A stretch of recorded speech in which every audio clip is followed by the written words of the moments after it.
If you want to be able to eat whatever you want and still lose weight, you can't afford to miss this show. Tonight, why hating your body can stop you from losing weight. I'll show you how to boost your confidence and reduce your waistline permanently. We'll be revealing the science behind binge eating and a powerful technique to banish it forever. Are you ready to lose weight forever? To feel better about yourself? To escape your fixation with food? This is not a diet. You can join in and make this Britain's biggest weight loss experiment. All you have to lose is weight. Ladies and gentlemen, Paul McKenna.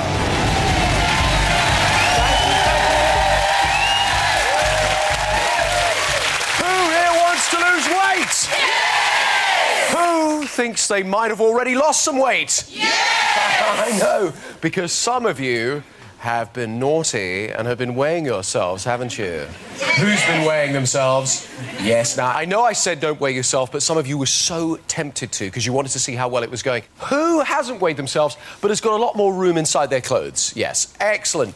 Who has found that their relationship to food has changed? Who's found that they've stopped fixating about food? They feel more in control around food. Excellent. That's what we wanted to see. OK, we're halfway through the weight loss system, but if you've only just joined us, don't worry, it's not too late. You can still join in. Here's a quick reminder of what I've taught so far. We've learned the secrets of naturally thin people. Follow these 4 rules and it will change the way you feel about food forever. Rule number 1. When you're hungry, eat. Never starve yourself because it slows your metabolism and your body stores fat. Let your body know that there'll always be enough food. Rule number 2. Eat what you want and not what you think you should. When you make a food forbidden, it instantly becomes more attractive. Never let food have power over you ever again. If you want something, have it. Rule number 3. Eat consciously. Slow your eating speed down to about 1/4 and enjoy every mouthful. Put your knife and fork down between each mouthful. That way, you can hear the signal from your stomach that lets you know when you're getting full. Rule number 4. When you think you're full, stop eating. Never get stuffed or bloated ever again. This is the way that naturally thin people eat. As you follow these 4 simple rules, your eating patterns will change forever. Follow the 4 golden rules. When you're hungry, eat. Eat what you want. Eat consciously. And when you think you're full, stop. Last week, I also showed you how to instantly overcome any cravings using the amazing TFT tapping technique. By tapping on various acupuncture points, you reprogram your brain just like a computer so that any craving will instantly disappear. To see the exact sequence and for all the techniques in this system, visit our website, sky1.co.uk/McKenna, or push the red interactive button on your screen. Who'd like to share with us some of the things that they've noticed over the last few weeks? Yes, let me come and have a quick chat with this gentleman over here. Hello, sir, your name is? Ian Semple. Ian, where are you from? I'm from Tamworth in Staffordshire. OK. Ian, what have you noticed? Well, I've got a lot more energy. Right. I've got a lot more energy. I can actually run up the stairs now as opposed to crawl up. Excellent. Up the banister, one hand over the other. Yep. So I've lost... I know I should have weighed myself, but I've lost 15 pounds. Fantastic. That's absolutely fantastic. Excellent.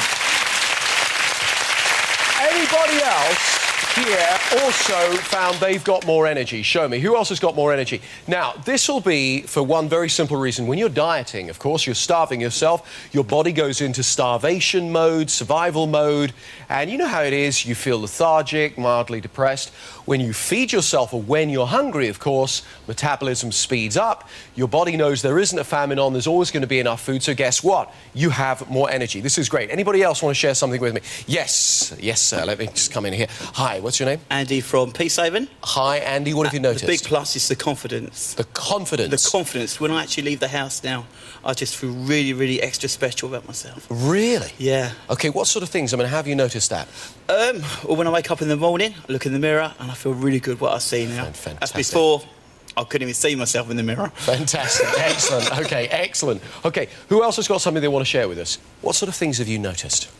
I've learnt to eat what you like the best first, because otherwise you leave it on the plate. I've learned that from experience. Yes. I just feel so much better with this. I went out for the first time in 12 years with my husband, and I really, really enjoyed it. I danced the night away.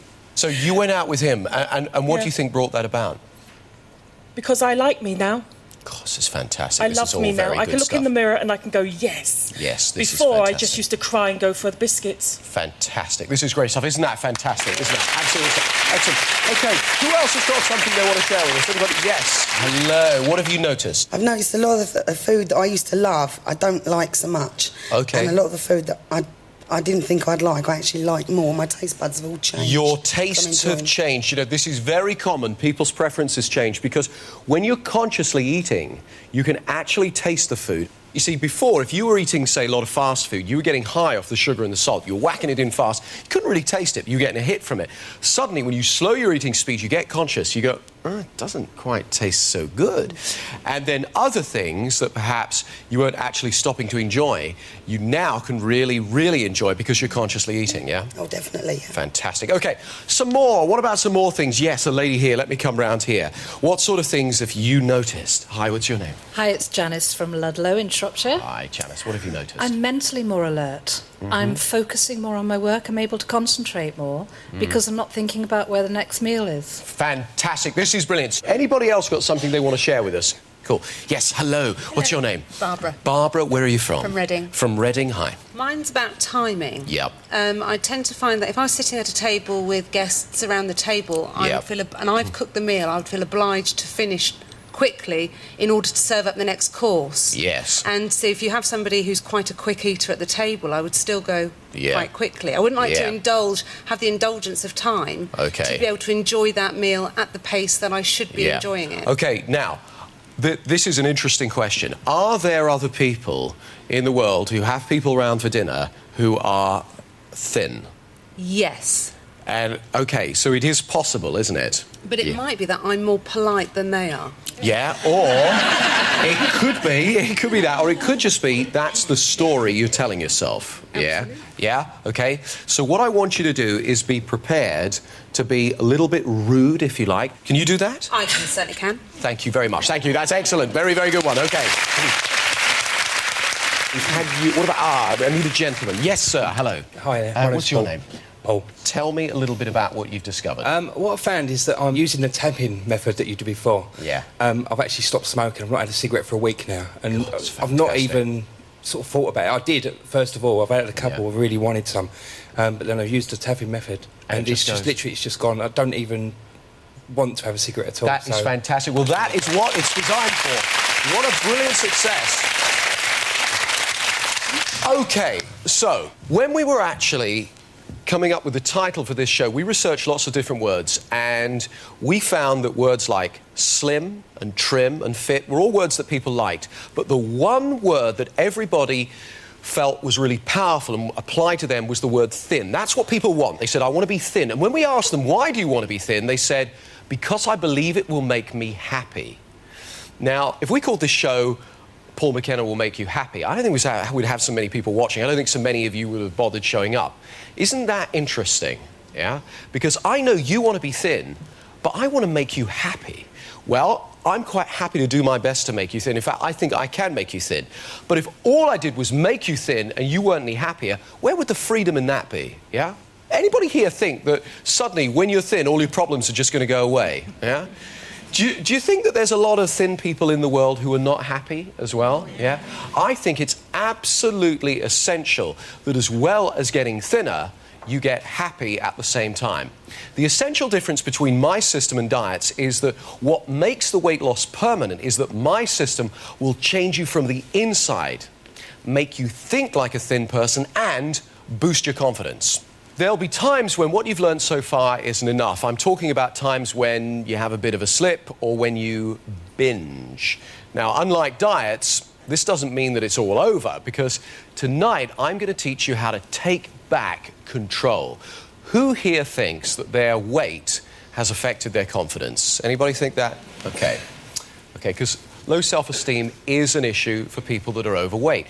In fact, Generally, people that are overweight feel that they have low self-esteem. So one of the ways they compensate for that is by overeating, which means they put on weight, so it affects their self-esteem and so on. It's a vicious circle. Now, we're aiming to break that circle tonight because in just a moment, I'm going to show you one amazing technique to stop binge eating forever and a simple exercise to dramatically increase your self-confidence. Plus, our fat-busting family got off to a cracking start, but will their success continue? If this takes me forever, then I will lose the weight. And find out how Brad Pitt, Angelina Jolie and Catherine Zeta-Jones can help you keep the pounds off.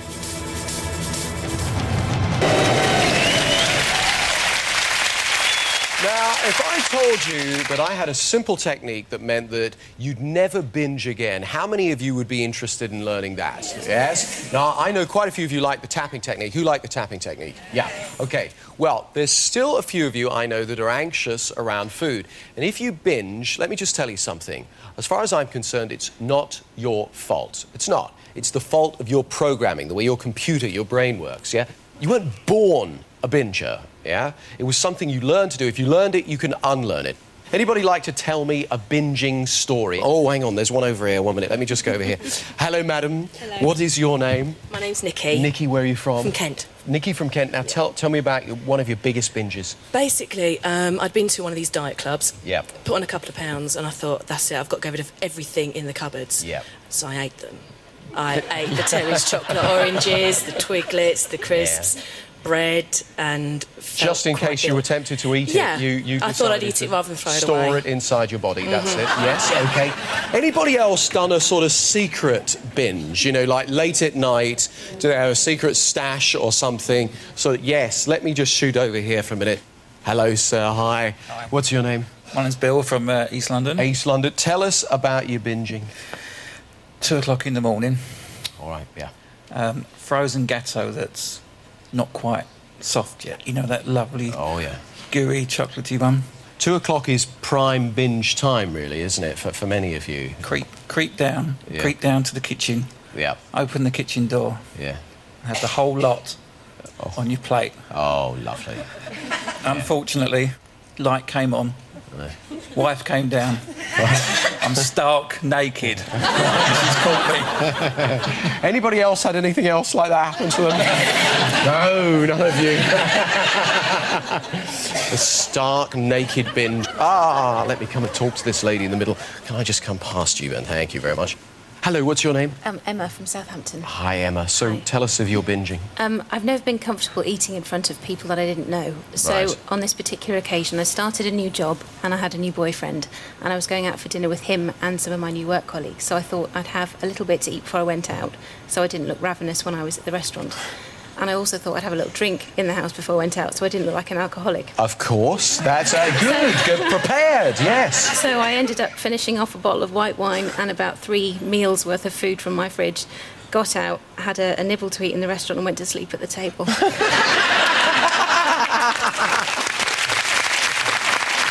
OK, who here has binged?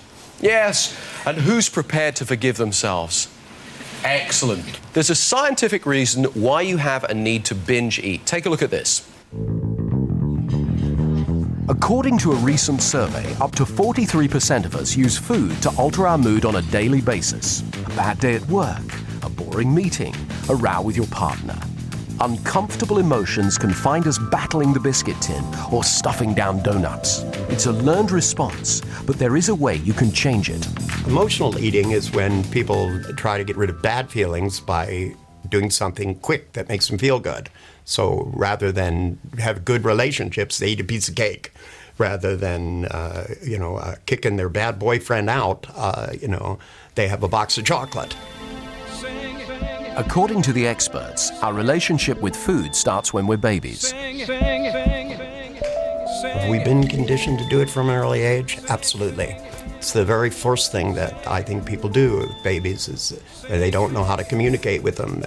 They're either too wet, or they're too hungry, or they're too tired, or else they just don't know. So the first instinct is to check to see if they're wet. If they're not wet, you give them something to eat. Comfort eating is psychological and physical.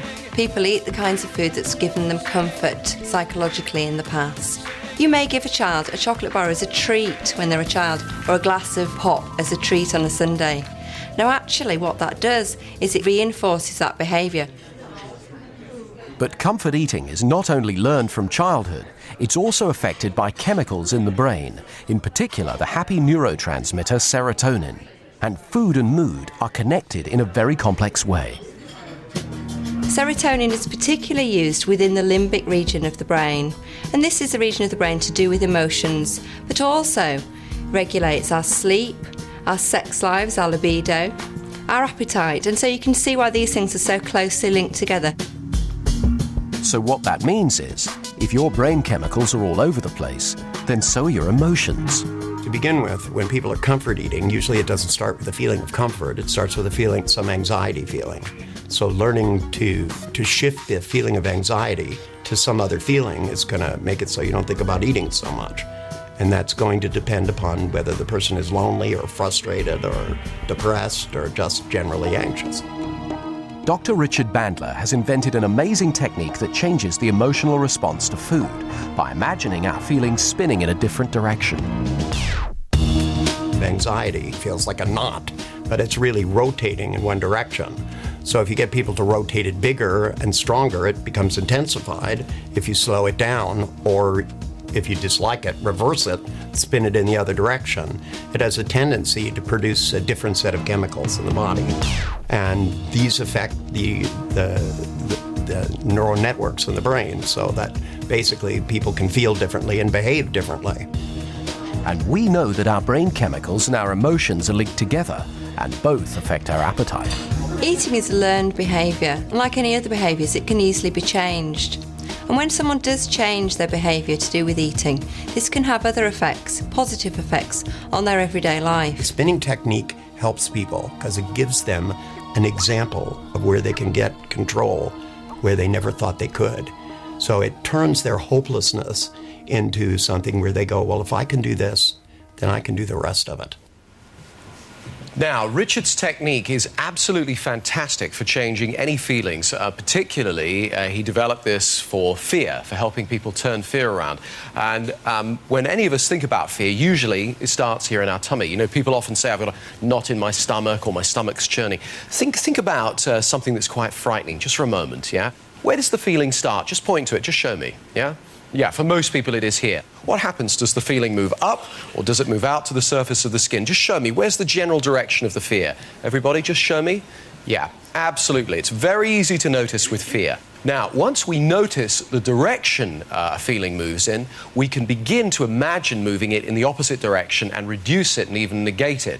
And I particularly like using this for reducing and negating appetite. Okay, so who here wants me to help them stop binging? Who wants that help? Okay. Who'd like to help me with a technique? What about you, madam? Come and join us. Hi. What's your name? Mia. Mia, where are you from? Portsmouth. And when it comes to binging, something you do from time to time, is it?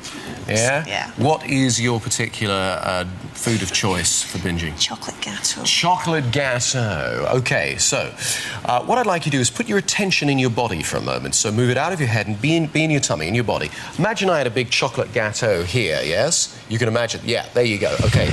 Now, keep your attention in your body. Where does the feeling of desire start when I bring it closer? Starts in your tummy? Yeah. And if I bring it in close, where does it move to? It's moving up. Moves up, yeah. So most people, it's like this, yeah? The feeling starts in our tummy, moves up, yeah? Yeah? So let's get that chocolate gâteau and then bring the feeling in, yes, and it does that, yeah, the feeling. Because you see, if all we did was brought it in once and took it away, the feeling would fire off once. But if I bring it in and hold it like that, it keeps firing off, so we see it like a wheel, yeah? We see it spinning that way, yeah? And what colour shall we call this feeling of desire that you have for chocolate gâteau? Red. Red, okay, fine. So you can feel that red feeling spinning as you look at the gâteau. Okay, so what I want you to do is imagine that I've pulled that red feeling out here, yeah? You can see it spinning there in your imagination, yeah? See it's spinning like a red wheel, yeah? Okay, what I want you to do is now flip it over so it's going the opposite way. It's spinning down. Yeah. Now let's turn it blue. Right. Turn it blue, and now I want you to pull it into you, feed it in through your neck and through to your chest, down into your tummy. Spin it in faster. and faster and faster. Spin it faster and faster. Spin that blue wheel. That's it. Spin the feeling in. That's it. Spin it faster and faster and faster. There we go. Spin it faster. Whoosh, whoosh, whoosh, whoosh, whoosh. That's it. Spin it faster and faster. What's happening to the desire?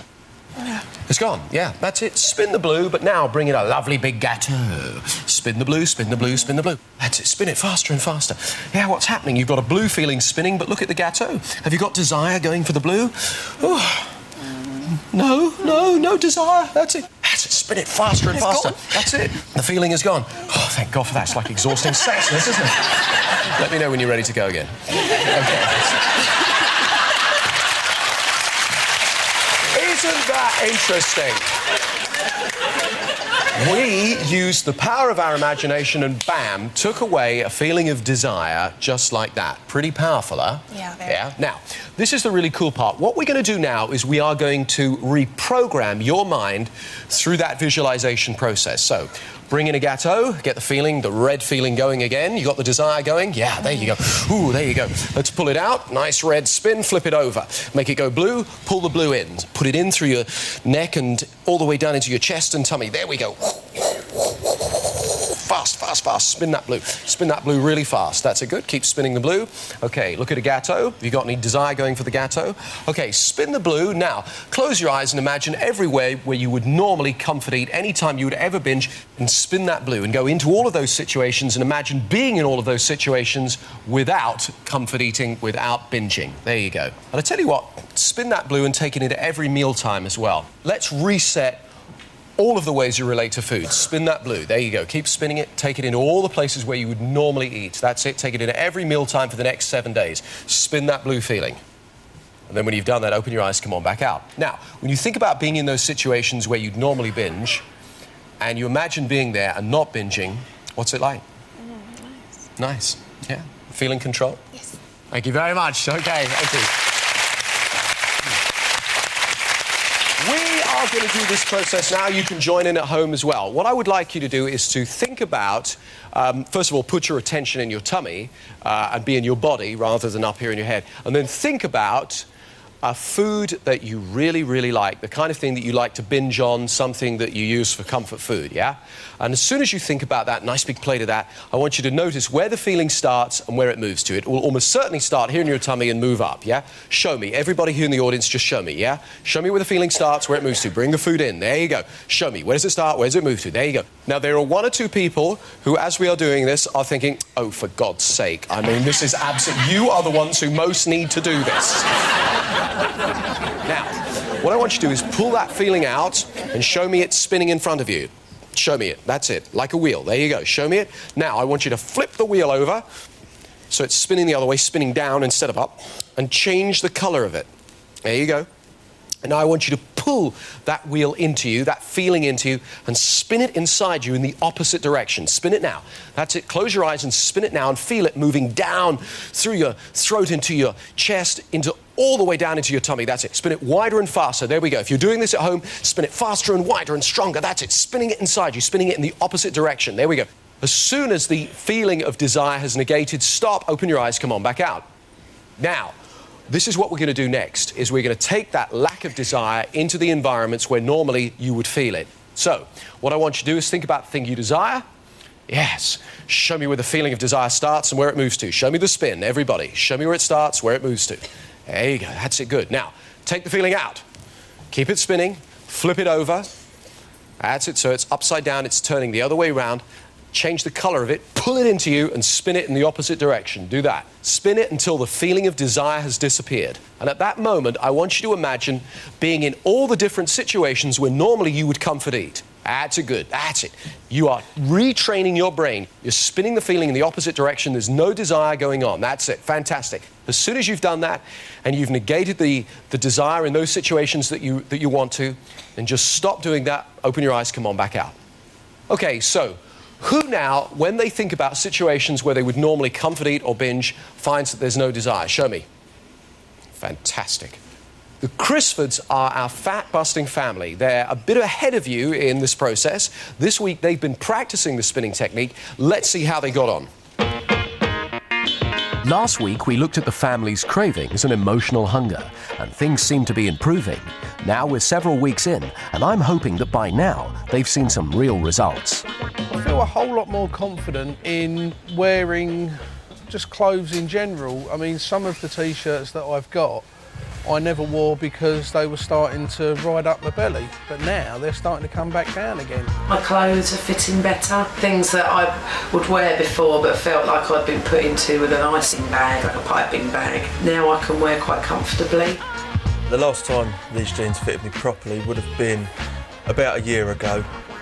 On the whole, the family have noticed some weight loss and general improvement in their self-confidence, but Hayley's struggling. I get self-conscious even in front of my husband sometimes, you know, and he's always saying to be silly, loves me, etc, etc, but I just can't see sometimes how he can love me with the way I look. These levels of low self-confidence and poor body image that Hayley's been experiencing can lead to attacks of binge eating. Thursday was a really, really bad day. I woke up in a really bad mood, had really bad backache, really bad tummy ache. The kids were playing me up and I really had enough. I was bored and I felt really down. I just ate all the time. It didn't matter to me if I was hungry or not. I felt really bloated, really sick and really depressed because I'd done it. Last week, Hayley was a little self-conscious about using the tapping method. This week, I want her to try another technique that should help her control her binge eating. I thought I was really hungry. I come out here, looked in the fridge and really fancied a sandwich.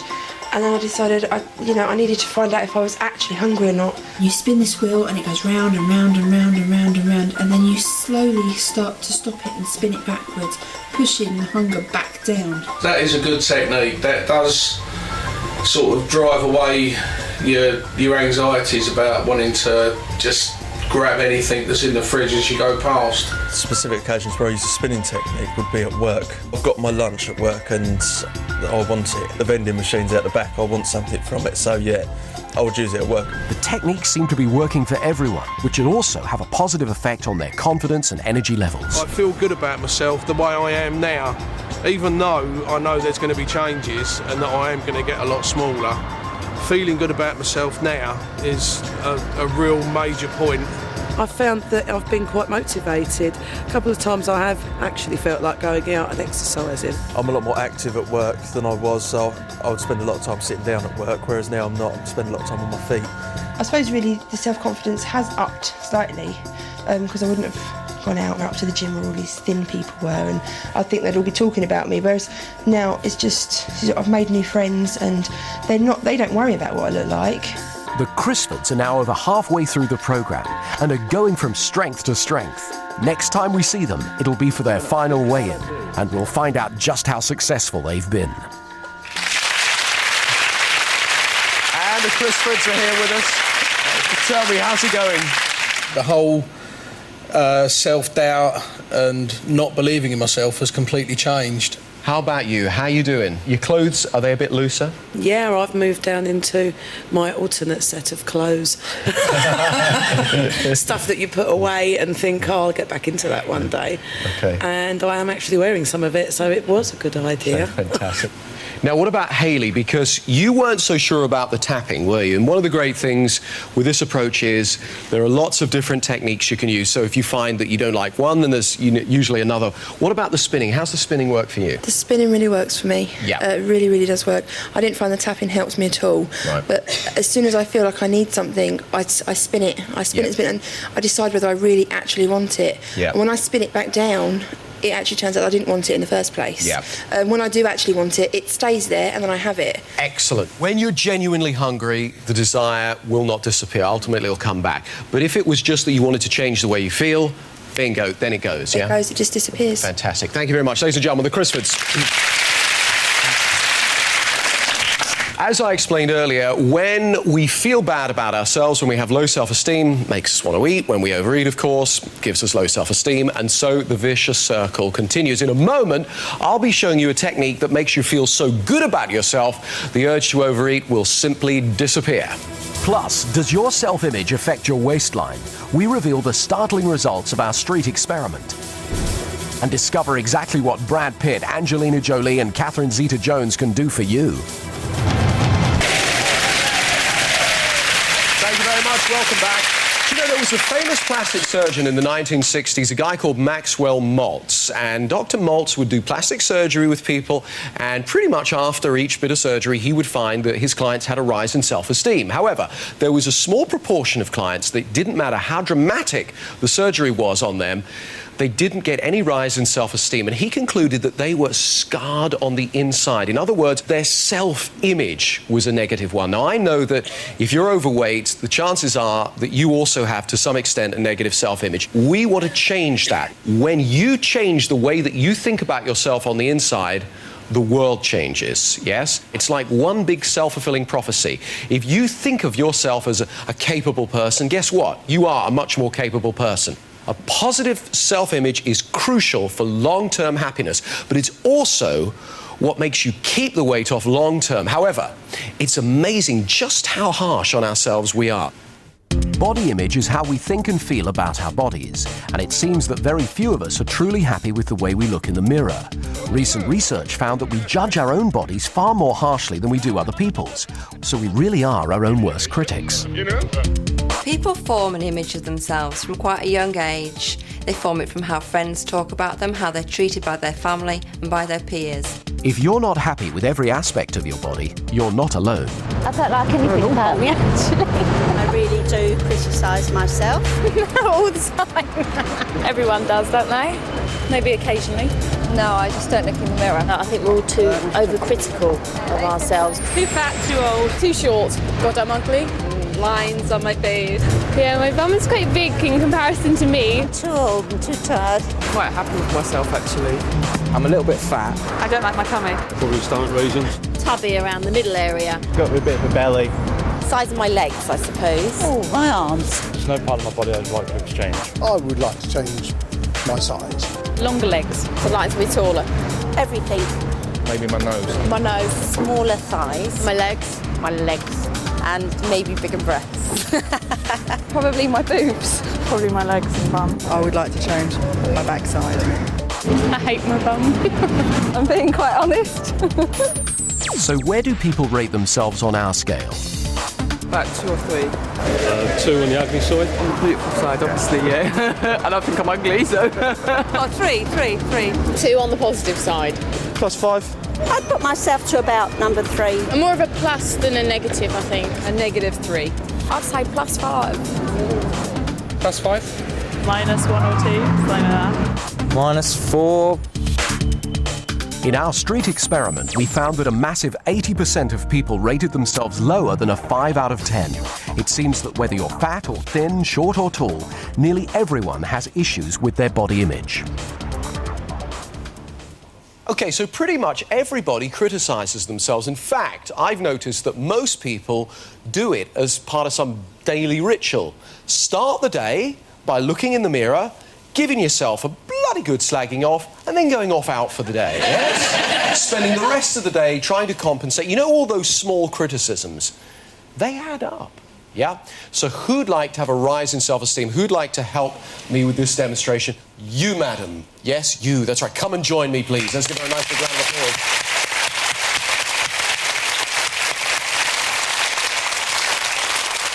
Hello. Hello. Hi, what's your name? Linda. Linda, where are you from? West Midlands. Okay.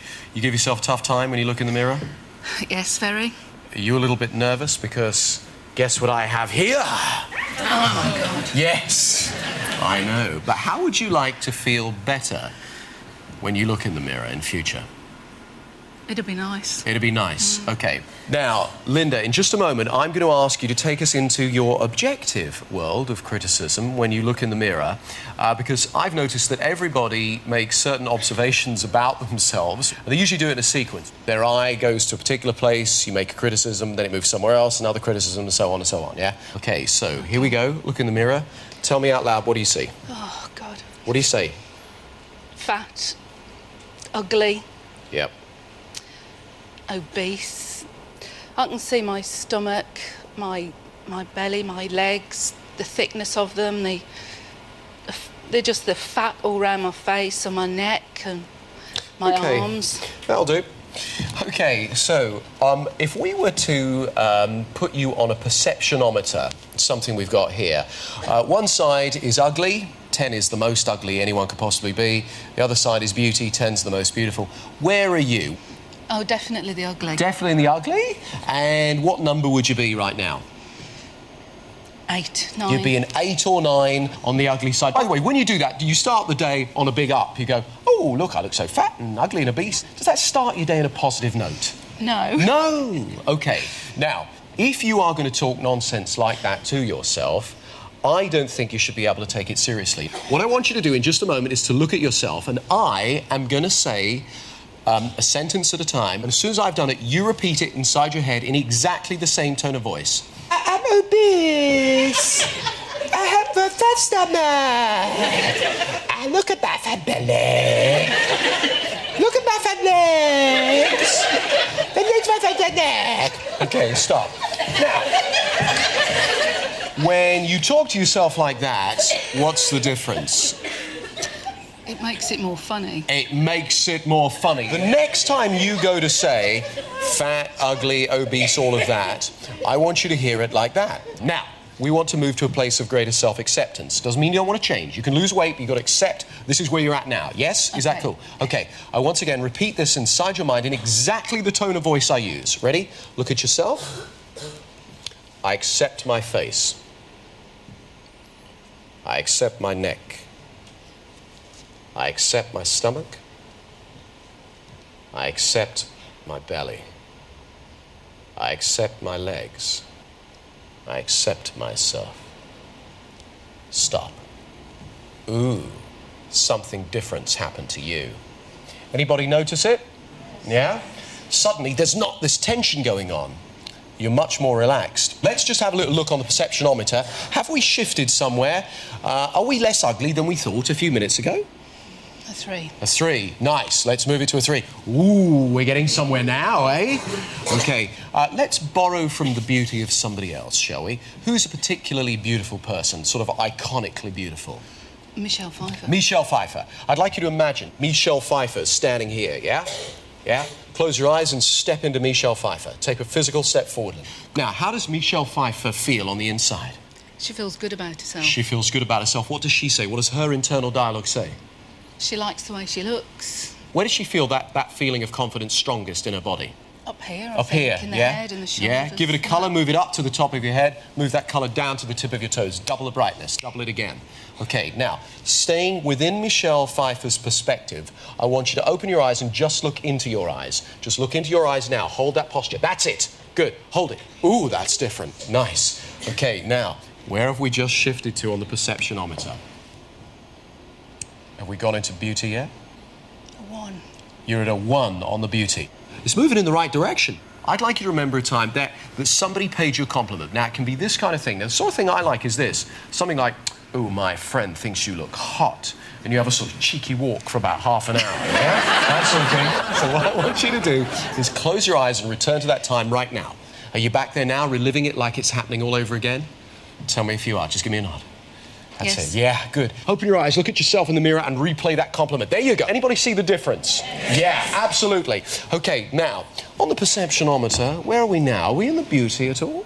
5, 6 on the beauty. 5, 6. All right, we'll say 5. From the memory, that is. Yeah, that's right. It's all just perception. I don't know if you've noticed that there are some people in the world who really are not that attractive, but are convinced they are really good looking. And they've got no bloody right to. You know these people? Now, what I'm thinking is, if that's a disorder, I want it. I want you to get good at taking a compliment, yeah?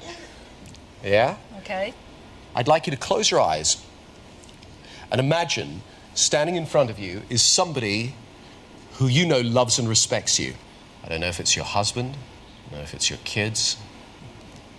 Float out of your body and float into theirs. And look at yourself through their eyes. Look at yourself through the eyes of love. And see all the things that they notice in you that perhaps you haven't noticed in yourself until now. And fill yourself with that love. And send it up to the top of your head, down to the tip of your toes. Double it, and then open your eyes and look at yourself. What do you see? More beauty. More beauty. Fantastic. Where are we on the perceptionometer? A 9. A 9?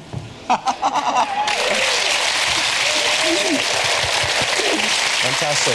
You are beautiful. Thank you. Thank you very much.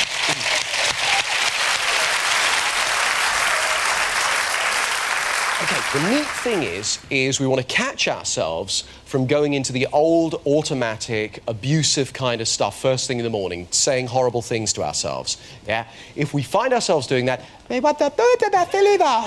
yes, to make it so we can't take it seriously. Next, I want you to close your eyes and remember a time somebody, if it's safe and appropriate to do so, close your eyes, but remember a time someone paid you a compliment and you knew they were sincere. And remember that time. That's it. Make the colours rich and bright and bold. Make the sounds loud. Make the feeling strong. As soon as it finishes, go through it again. Keep going through that memory again and again and again and again and again and again. That's right. And fill yourself up with that good feeling. There we go. And what I want you to do is I want you to imagine right now you're looking at yourself in the mirror and send that good feeling to yourself. And then open your eyes and come on back out. Okay, every morning before you look in the mirror, I want you to generate that good feeling, yeah? Remember the good time, and only then look in the mirror, yeah? Get the good feeling going first. Now, there's something else I want you to do, and I'd like you all to stand up for this, please. What I want you to do is think about somebody who's a role model for you, and imagine they are standing in front of you, and then I want you to step into their body. So I'm going to pick, I don't know, Sean Connery, so step in.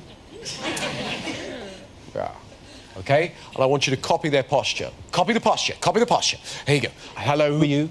Carol Vorderman. Carol Vorderman, yeah. Got it, got it. How does Carol feel on the inside? She's just feeling fantastic. Fantastic, yeah. Okay, who else? Who we got here? Victoria Beckham. Victoria Beckham, excellent. How does she feel? Wonderful. Wonderful, excellent. Okay, let me just walk up here. Here's somebody. Hello. Hello. Hello. Who are you? My name's Marion. Yeah, who are you? Who have you stepped into role model? Michelle Pfeiffer. Michelle Pfeiffer. Yeah. Show us the posture. What's Michelle Pfeiffer's posture? Give me the posture. How's she stand? That's it, yeah. That's all right.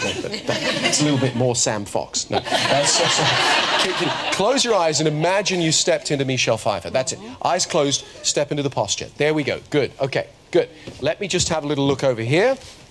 Okay, remember, that's it. I want you to be in the posture. There we go. That's it. Okay, good. Now, I want you to remember that time you were paid the compliment. Just close your eyes and remember it again and again and again.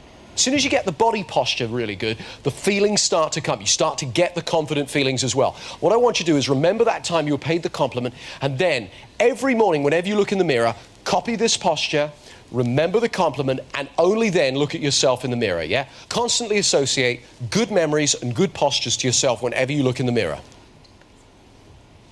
Okay. And then open your eyes, come on, back out. Who feels good?